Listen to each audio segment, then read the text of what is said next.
takot pa ring bumalik sa kani-kanilang tahanan ang mga residente ng Piagapo, Lanao del Sur. Kasunod ang bakbakan doon ng militar at Maute Group. Makibalita tayo kay Ian Cruz. Naka-red alert at todo bantay ang militar sa barangay Gakap sa bayan ng Piagapo, Lanao del Sur matapos ang bakbakan sa pagitan ng militar at Maute Group na nag-umpisa nung Sabado.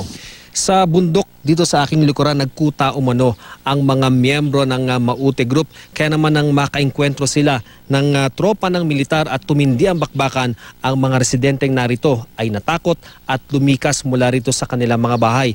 Naririnig lang namin yung eroplano, yung malakas na potok, bigla na lang kami nagising.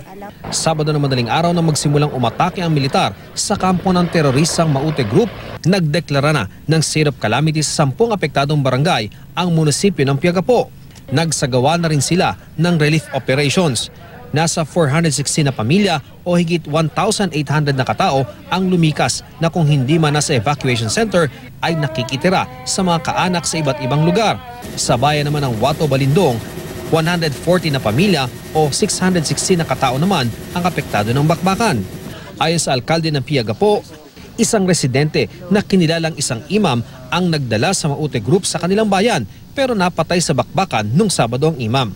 Very unfortunate kasi ang recruitment nila is sa mga tao is as young as 13 years old. Tuloy-tuloy pa rin ang monitoring ng militar sa sitwasyon. Tinungo ng mga lokal na opisyal at AFP ang kuta ng Maute Group sa bundok.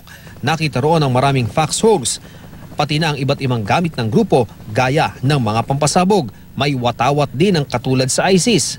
The terrorists that were in Boring before tried they changed their venue. Pumunta sila sa Piagapo, siguro akala nila hindi sila napapansin. Ayon sa militar, sa 162 na Maute Group members, nasa 36 ang napatay. Kasama raw doon ang ilang hinihinalang foreign jihadist. Hindi Maranao, hindi kapatid nating Maranao yung namatay. So based on the picture, continuous ang validation namin.